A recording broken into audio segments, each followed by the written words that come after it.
जैसे तुमसे कोई क्वेश्चन पूछा कि सपोज कीजिए कि कोई क्वेश्चन आ गया कि अच्छा बताइए कि जो फॉरेस्ट है ना, फॉरेस्ट क्या क्या करता है, क्या काम है इसका, या क्या रोल है हमारे लिए, ठीक है ना, इसका क्या रोल है या क्या इंपॉर्टेंस है, इंपॉर्टेंस क्या है। तो जैसे इंपॉर्टेंस की बातें आती है तो हम लोग क्या करते हैं, बहुत सारे इंपॉर्टेंस को, इसका तो इंपॉर्टेंस है ना अनंत है, पूरा जीवन ही हमारा सर्वाइवल ही इससे है ना, ऑक्सीजन ही इसी से बनता है, पूरा एयर जो हम लेते हैं इसके बिना हम रहने 1 मिनट भी नहीं रह सकते। पिछले बार भी कंपटीशन करवाए थे 2 मिनट सांस रोकने का, कोई पार्टिसिपेट नहीं किया उसमें नहीं, है ना, 2 मिनट वाला में 1 मिनट वाला करते तो बहुत लोग पार्टिसिपेट करता, 30 सेकेंड वाला करते तो सब कर सकता था, है ना। हमने कहा 2 मिनट तक तुम जरा सांस रोक करके देखो, ठीक है ना, तो कोई तैयार नहीं होगा, नौकरी मिलेगी, नौकरी 2 मिनट सांस रोको, तब भी लोग छोड़ देगा बीच में। 1 मिनट तक तो दम लेगा, 1 मिनट 1 सेकंड 2 सेकंड 10 सेकंड जाते जाते फिर नहीं हमको नौकरी नहीं चाहिए, क्योंकि हमको जीवन चाहिए, क्योंकि वो जीवन को बचाने वाला कौन है, वही सांस, श्वास, हवा, और उसमें भी ऑक्सीजन, ठीक है ना, और वो ऑक्सीजन उसका प्यूरिफिकेशन वो आता है इससे। इंपॉर्टेंट चीज है, बहुत इंपॉर्टेंट है। ये बातें तुम लोगों में से कोई ऐसा है जो नहीं समझता है, ऐसा है कोई पीछे नहीं समझते हो, आता है ना। जब तुमको समझ में ये बातें आती हैं, जो क्वेश्चन पूछने वाला है उसको समझ में नहीं आ रहा है, ये बात आ रहा है कि नहीं, तो फिर क्यों पूछता है वो, बोलना वहां पर सर आपको नहीं समझ में आ रहा है क्या है? पूछ रहे, हमसे पूछ रहे हैं सर, ठीक है ना, तो बोलेंगे कि हाँ समझ में तो आता है, लेकिन हम बेहतर समझना चाहते हैं, है ना, हम और अच्छे से समझना चाहते हैं, उसके लिए हम ढूंढ रहे हैं लोगों के कौन इसमें से है जो हमको अच्छे से समझा पाएगा, उसी को ढूंढने का काम कर रहे हैं। हम क्वेश्चन का आंसर नहीं मांग रहे हैं, बल्कि हम ढूंढ रहे हैं कि ऐसे पर्सनालिटी को जो हमको इस प्रश्न का उत्तर है ना एकदम सरलता पूर्वक हमको बच्चों की तरह समझा दे, बस उसको हम रिजल्ट करवा देंगे। ऐसा समझ में? हाँ, अब जाके इंटरव्यू बोर्ड में ये चीज पूछ मत देना कि सर आप क्यों पूछ रहे हैं, आपको नहीं आता है क्या, है ना।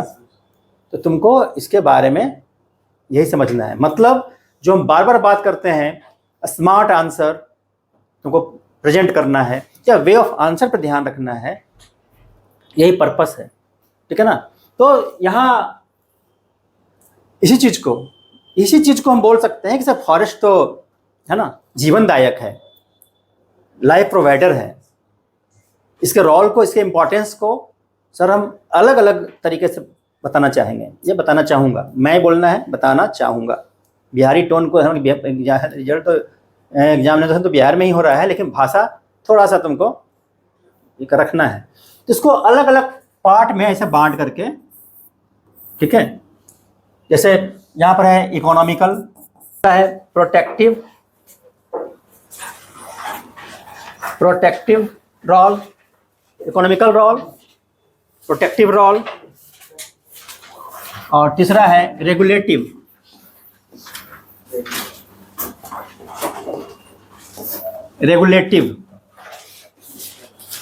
इकोनॉमिक इंपॉर्टेंस या economic role of forest, protective role of forest, protective है ना importance of forest, and regulative role या रेगुलेटिव फंक्शन ऑफ फॉरेस्ट।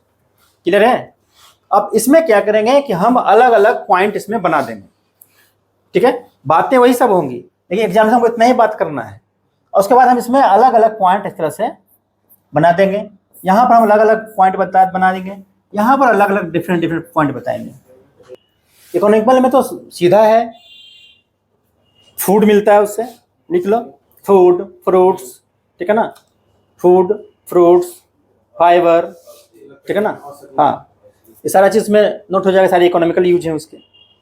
और इसका इस्तेमाल हम आम व्यक्ति भी करते हैं और उधर से इंडस्ट्रियलिस्ट भी करता है, क्योंकि बहुत सारे इंडस्ट्री के लिए रॉ मटेरियल प्रोवाइड करवाने वाला ये होता है ना, इसलिए इकोनॉमिकल यूज वहाँ पर भी है। इसमें एक क्वेश्चन दूसरा हो सकता है, stakeholder of forest, stakeholders कौन कौन है, ठीक है ना, मेरे से जुड़ा हुआ कौन कौन है, तो एक तो ये लिखो। दूसरा है प्रोटेक्टिव रोल्स। प्रोटेक्टिव मतलब होता है कि जो प्रोटेक्ट करता है, बचाता है, संरक्षण देता है, ठीक है ना। तो प्रोटेक्टिव रोल में जैसे कि सॉइल कंजर्वेशन, सॉइल इरोजन को रोकना पहला। दूसरा है शेल्टर्स, शेल्टर हाउस, जो बहुत सारे जीव जंतु पेड़ है ना, पशु पक्षियों के लिए क्या होता है, आवास की सुविधा देता है, उसको प्रोटेक्ट करता है, ये हैबिटेट्स। आज जो वाइल्ड लाइफ का जो डिग्रेडेशन तुम देखते हो, ठीक है ना, वाइल्ड लाइफ के सामने इंडेंजर्ड की स्थिति आ गई है, इंस्टिंक्ट हो रहा है बहुत सारा, ऊपर रख दो, ऊपर रख दो, ठीक है ना। तो वाइल्ड लाइफ के सामने जो प्रॉब्लम्स है, समस्याएं हैं आज के समय में उनके जीवन के सामने में, तो उसके दो ही कारण हैं, पहला लॉस ऑफ फूड एंड दूसरा लॉस ऑफ हैबिटेट्स। इसलिए जो शेल्टर यहाँ बात कर रहे हैं, शेल्टर एंड हैबिटेट्स, ये सबसे इंपॉर्टेंट पार्ट है इसका।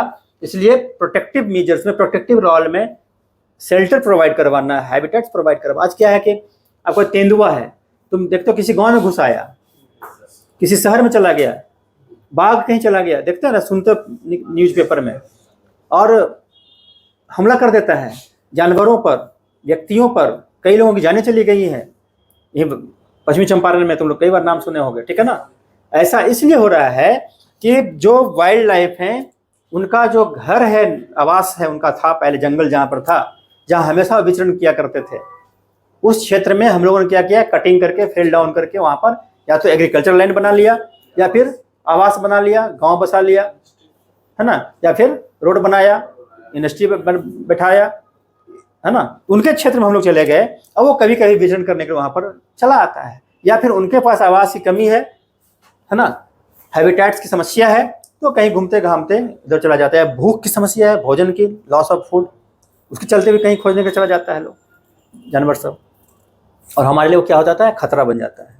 तो हमने खुद ही क्या किया है, अपने स्वार्थ के लिए इनके स्वार्थ को नुकसान पहुंचाया, उनके आवास को क्षतिग्रस्त किया, तो आज वे विकट परिस्थिति में हैं। उसका परिणाम हमारे लिए भी क्या हो रहा है, विकट हो रहा है, खतरा बढ़ रहा है जानवरों का अटैक करने का, गांव में घर में घुस जाने का, ठीक है ना। क्या लिखा, शेल्टर।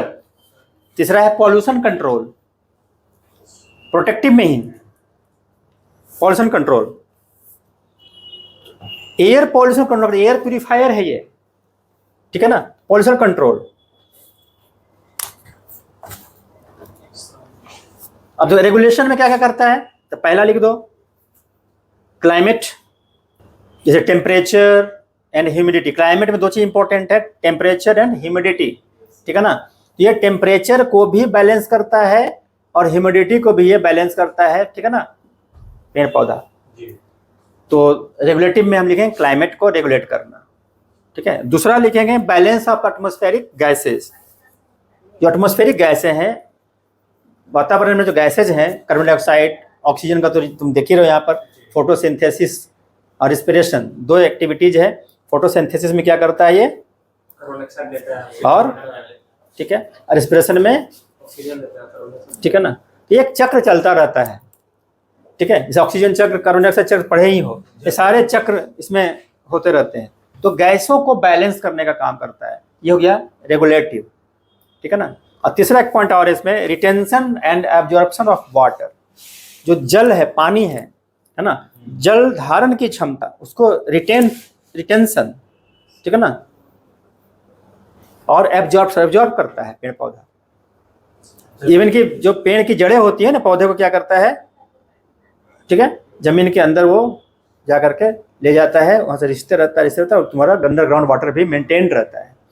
इसमें जो इवेपोरेशन होता है, ट्रांसपिरेशन होता है, वो तुमको वायुमंडल में ह्यूमिडिटी को मेंटेन करने में मदद करता है, फिर वो वर्षा का फॉर्म नीचे आता है। इससे एक वाटर साइकिल को भी क्या करता है, रेगुलेट करता है।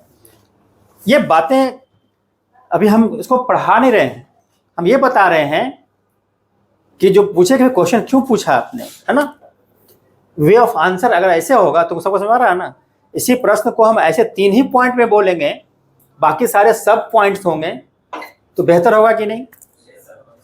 और अगर एक ही साथ हम 10-15 पॉइंट बोलना चाहेंगे तो सुनने के लिए तैयार नहीं होंगे, क्योंकि उनके पास उतना समय नहीं है और तुम्हारे पास भी समय नहीं है, क्योंकि you have to prove yourself within 10 minutes, ठीक है ना। 10 मिनट के अंदर अंदर तुमको अपने आप को प्रूव करना है। तो इसी प्रश्न को हम ऐसे बोलेंगे, जैसे तो ऐसे बात करोगे तो उनको लगेगा कि, है ना, ही और सी इज ऑर्गेनाइज्ड, तुम जो है वो ऑर्गेनाइज्ड हो, तुम सही तरीके से किसी चीज़ को बोल सकते हो, किसी को आंसर दे सकते हो। दिस इज एक एग्जाम्पल है। अब तुम्हारे सामने कोई प्रश्न आए, घर में बैठोगे पढ़ोगे, तो उस प्रश्न के उत्तर को इसी तरीके से देने की कोशिश करना है।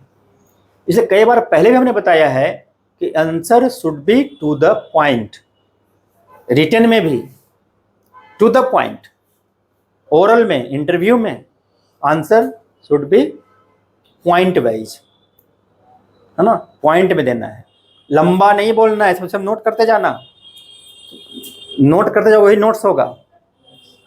आंसर लंबा नहीं होना है, आंसर शॉर्ट में रहेगा, पॉइंट में रहेगा। बेहतर प्रस्तुति करना है कि खुद को प्रूफ करना है, राइट। वैसा नहीं रहता है कोई, वैसा कोई क्वेश्चन रहता है कि कोई क्वेश्चन का डिमांड होगा, कोई भी प्रश्न आएगा तो उसका डिमांड होगा। ऐसे बोलेगा अभी आप कहाँ से आ रहे हैं, मान लीजिए क्वेश्चन अभी आप कहाँ से आ रहे हैं, तो सिंपल, ठीक है ना। तो उसका कोई 5 लाइन में तो आंसर नहीं देंगे, ठीक है ना। आपने स्नातक कब किया, तो उसका तो आंसर 1 सेकेंड में देना है, ठीक है। लेकिन जब पूछ रहा है, जब मैंने कोई मैथ पढ़ा, है ना, मैथ पढ़ा, तो मैथ में अगर पूछ रहा है कि क्या आपने लेबनिज थ्योरम पढ़ा, जानते हैं लेबनिज थ्योरम के बारे में जानते हैं, डी मोइवर्स रूल जानते हैं, तो पहला आंसर होगा यस सर, हाँ ठीक है बताइए। तो उसको बताने में तुमको लगेगा ना 1 मिनट टाइम लगेगा ना, 1 मिनट टाइम लगेगा, तो 1 मिनट का आंसर हो गया। नहीं जानोगे तो आई एम सॉरी सर, ठीक है ना, तो उसका आंसर हो गया I am sorry sir, 1 second में, 2 सेकेंड में हो गया। अब मान लीजिए कोई पूछता है, वहाँ पर कोई पूछा, मान लीजिए पूछ दिया, जैसे भी हम बताए थे, अच्छा बताइए कि हमारे देश का रक्षा बजट, है ना, रक्षा बजट और बढ़ाना चाहिए, ठीक है, ताकि हम जो वर्ल्ड पावर है, जैसे अमेरिका है, चाइना है ना, रशिया है, बाकी और इमर्जिंग है, ब्रिटेन है, जर्मनी है, ठीक है ना, जापान भी उस तरह से है, इन सबको, ठीक है, चेक करने के लिए, कंट्रोल करने के लिए हमको अपना डिफेंस बजट को बढ़ाना चाहिए कि नहीं, ठीक है ना। तब तुमको यस या नो में जवाब देना पड़ेगा और कारण बताना पड़ेगा कि बढ़ाना चाहिए तो क्यों, क्लियर है ना। तो वहाँ पर फिर हमारे पास जितने पॉइंट्स होंगे उतना पॉइंट्स में हम बोलेंगे। यदि वो सुन रहे हैं तब हमको जवाब देते रहना, वहाँ पर मिनट की बात नहीं। अगर आ रहा है तो हर चीज़ डिपेंड करता है सोर्सेज तुम्हारे पास आ रहा है कि नहीं आ रहा है, जवाब देना है। अगर वो बीच में रोकते हैं तो फिर दूसरा प्रश्न हो जाएगा। टाइम का इसमें ये नहीं रहता है, ये कम्युनिकेशन में कोई टाइम नहीं रहता है, क्लियर है ना। कम्युनिकेशन में क्या होता है, जो बातें हो रही हैं, अगर उनको फिर चेंज करना है तो चेंज हो जाना है, तुमको उनके अनुसार चलना है। 10 मिनट अभी नहीं बताएं, 10 मिनट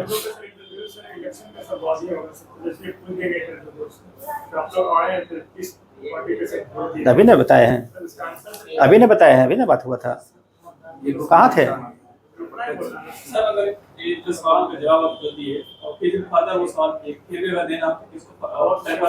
नहीं वही बोलना है, वही अभी क्या बताए थे कि मन की बात, मन की बने बच्चा मतलब नहीं, मन की बात। कुछ बातें ऐसी होती हैं, ठीक है, जिसके मान लो वोट कौन दिया, किसको दिया, तो वो गोपनीय है तो गोपनीय है। अगर बताना ही होता तो फिर उससे वोटिंग नहीं करवाया जाता।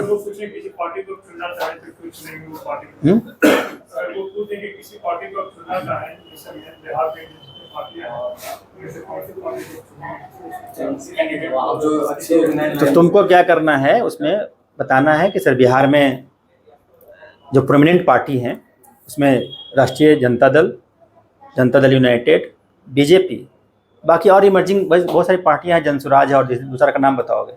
इसमें सभी पार्टीज, जितने भी पार्टीज हैं, जितने भी दल हैं, उसके अंदर का जो एजेंडा है, उस एजेंडे में काफ़ी कुछ आम जनता के लिए बहुत सारे बेहतर पॉइंट्स हैं। जैसे सर जनता दल यूनाइटेड की बात करोगे, जैसे आरजेडी का ही बात करोगे, उसमें भी बहुत सारी बातें हैं। जैसे आरजेडी में सोशल जस्टिस की बातें की जाती है, सामाजिक न्याय की बात कही जाती है। नीतीश कुमार की पार्टी विकास की बात करती है, ठीक है ना, बस हो रहा है ना। तो तुमको सभी पार्टी के एजेंडों के बारे में जो पॉजिटिव पॉइंट है वो बात करना है।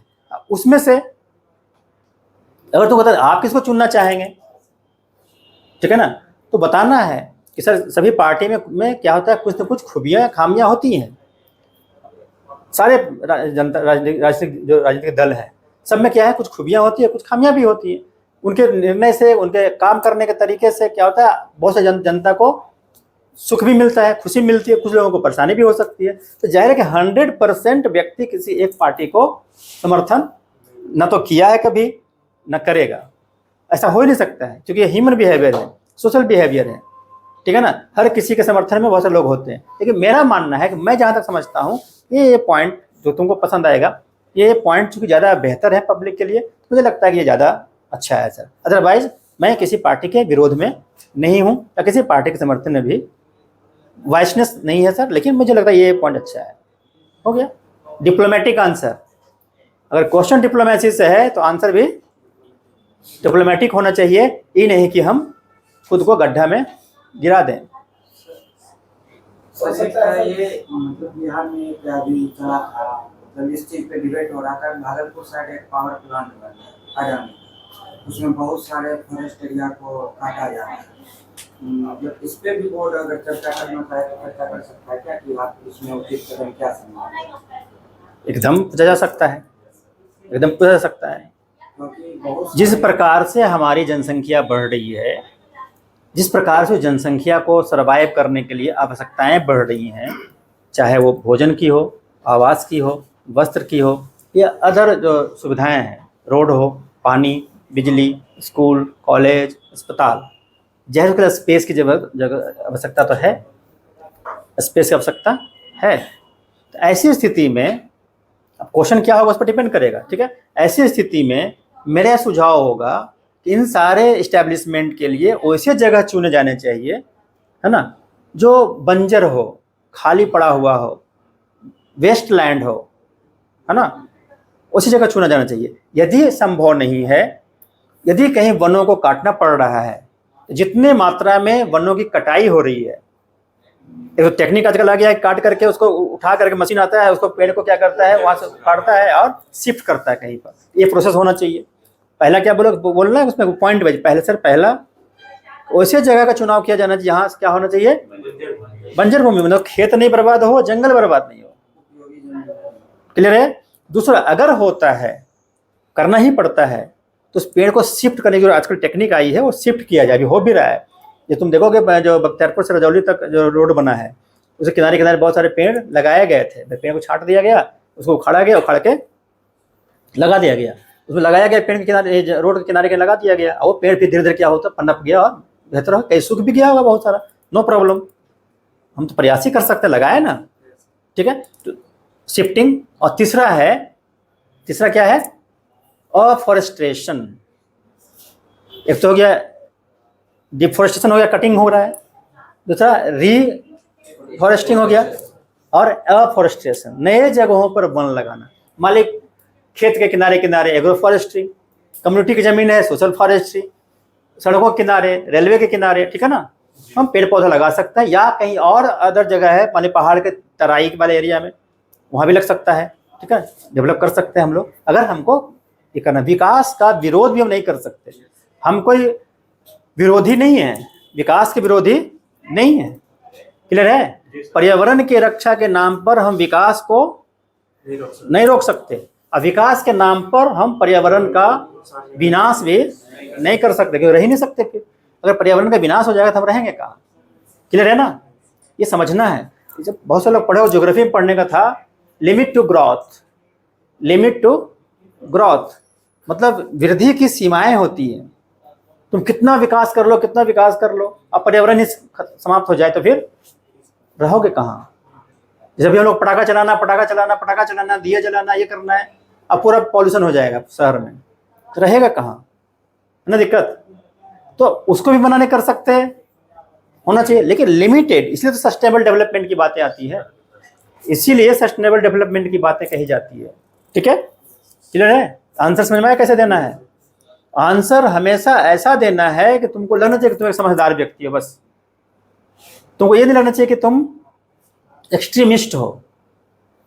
एक्सट्रीमिस्ट हो कि नहीं पर्यावरण के नाम पर भाई एकदम हम बैठे रहेंगे, एकदम पर्यावरण कहने भूखे मर जाएंगे, लेकिन है ना, जब मर ही गए तो फिर पर्यावरण क्या करेगा? जब हम जिंदा रहेंगे तभी ना इन्वायरमेंट को देखेंगे, नहीं देखेंगे। तुम्हारे अलावा इस संसार में कुछ नहीं है, तुम्हारे अलावा कुछ नहीं है। न भगवान है, न दानव है, न पर्यावरण है, न पहाड़ है, न नदियां हैं, न झील है, न झरना है, न मम्मी है, न पापा है, न बच्चा है, है ना, रोड है, सड़क है, स्कूल कॉलेज, कुछ नहीं है तुम्हारे बिना। है क्या? जिस दिन जिसकी सांसें बंद हो जाती है उसके लिए कुछ होता है क्या? वो देख पाता है क्या? पर्यावरण संरक्षण देख पाएगा क्या? कोई विकास का टावर देख पाएगा क्या? नहीं ना। तुम हो तभी ये सारा चीज है, ये सारा चीज है तब तुम हो। क्लियर हो गया ना दोनों में रिलेशन? यही रिलेशन समझना है। ह्यूमन बीइंग्स और नेचर, इन दोनों के बीच जो, ठीक है ना, एक्शन एंड रिएक्शन है आपस में, ठीक है, इंटरैक्शन बोलते हैं उसको, यही हमारे स्टडी का पार्ट है। क्लियर है? तो अभी सर लोग आगे हैं, मैडम लोग ना, आगे देखते हैं क्या समझे, क्या सीखे तुम लोग। सर अगर मान लीजिए हमारे विधानसभा क्षेत्र से जो कि हमारा क्षेत्र है और उसमें विभिन्न पार्टियां के अलग-अलग कैंडिडेट हैं, उनसे वोटर सवाल करें कि आप किस पार्टी के किस मेंबर को प्रेफर करेंगे, सर इससे क्या जवाब? वही तो, वही बात, एक ही प्रश्न को तुम लोग अलग अलग तरीके से पूछ रहे हो, उसका वही है। हाँ सर, सबसे पहले मैं जानकारी लूँगा, ठीक है, किसमें से कौन सा कैंडिडेट, ठीक है ना, जनोन्मुखी सोच रखता है, पहला। दूसरा, उनके पीछे के काम को, कर्तव्यों को मैं जानने पहचानने की कोशिश करूँगा, कितने लोग जनता के लिए बेहतर काम किया, ईमानदारी से काम किया, कितने या कौन कैंडिडेट है जो जनता से मिलता है, उनकी बातों को सुनता है, करता है, ये कौन सा है, कर्मठ उम्मीदवार है, ठीक है ना, बस में रहा ना। और उसके बाद भी मैं ये देखूंगा कि उसमें से रूल रेगुलेशन, नियम कानून की जानकारी रखने वाले लोग हैं। यदि कोई शिक्षित व्यक्ति, इसमें दूसरा क्वेश्चन आ सकता है कि तब शिक्षा का अनिवार्य कर देना चाहिए, अभी तो अनपढ़ भी खड़ा हो जाता है ना। तो कोई भी सुशिक्षित व्यक्ति, पढ़ा लिखा इंसान और जनोन्मुखी काम करने वाला, बेहतर कार्य करने वाला होगा, पहले मैं उनको चुनूंगा। तब कहेगा पढ़ा लिखा होना जरूरी है, क्योंकि ऐसा हमारे संविधान में है नहीं। तो कोई तो बोला सर, मैंने बोला पहला पॉइंट सर। दूसरा पॉइंट ये है, अगर कोई व्यक्ति कम पढ़ा लिखा है या नहीं पढ़ा लिखा लेकिन अनुशासित है, नियमों का सम्मान करता है, कोर्ट का सम्मान करता है, संविधान का सम्मान करता है, जनता की बात सुनता है, जनता के बीच में रहता है, काम करता, मैं तो सर उनको ही चुनने में परहेज नहीं करूँगा। लेकिन वैसे व्यक्ति जो दागदार छवि के हैं, नेगेटिव अप्रोच वाले हैं, क्रिमिनल हैं, ठीक है ना, या फिर जनता के बीच में नहीं रहते हैं, तो मैं उनको चुनने से परहेज करूँगा। हो गया? वही जानना चाहता है ना। अब किसको वोट, किसी पार्टी को टारगेट नहीं करना है, ऐसा समझ में ना। आंसर हमेशा बात कर रहे हैं, आंसर अपने तरीके से देना है, स्मार्टली देना है। बाइस तो कभी नहीं होना है, ठीक है। वो तुमको ये सब क्वेश्चन पूछ करके वो जानना ही चाहता है कि तुम कितना बायस्ड हो या फिर कितना तुम हड़बड़ी में कोई चीज बोलने वाले हो, ठीक है ना, गलत बोल देने वाले हो, या अपने दूसरे के मन की बात जानने वाले हो कि मन की बात बताने वाले हो, ठीक है ना। ऐसा समझ में इतना ही रहता है और कुछ नहीं है। उस टाइम तक तो रिजल्ट आ जाएगा सर, 14 को। उससे मतलब नहीं है, क्वेश्चन के बारे में नहीं सोचना है उस समय तक क्या आ जाएगा। यहाँ कोई परिस्थितियाँ समाप्त होती हैं, नई परिस्थितियाँ बन जाती हैं, कोई नया चीज समय आएगा, फिर तुमको नया क्वेश्चन बनेगा। खुद को तैयार करो, हर तरह के परिस्थिति से अपने आप को निपटने के लिए। ठीक है, खुद को तुम ये नहीं मानो कि हम कम पढ़े हैं, चाहे नहीं पढ़े हैं, चाहे ये है वगैरह वगैरह। ठीक है, each and every examination keeps equal importance. अगर कोई IAS की तैयारी कर रहा है तो सारे उसी की तैयारी करने वाले हैं, तो वहाँ पर वैसा ही कंपटीशन है ना। जी सर। यदि कोई BPSC की तैयारी कर रहा है तो वहाँ पर उतना ही उसी लेवल के लोग हैं। ठीक है, समझ रहा है ना। और तुम किसी को देखोगे जो कोई ग्रुप D का भी तैयारी करने जाता है, फॉर्म भरता है, लाखों लाख लोग, वहाँ भी उस तरह के लोग हैं, वहाँ भी कंपटीशन है। जो इसमें वही हठयोग करेगा, मेहनत करेगा, लगन के साथ करेगा, प्रिजर्वेंस, ईमानदारी से करेगा, तो उसका रिजल्ट होता है।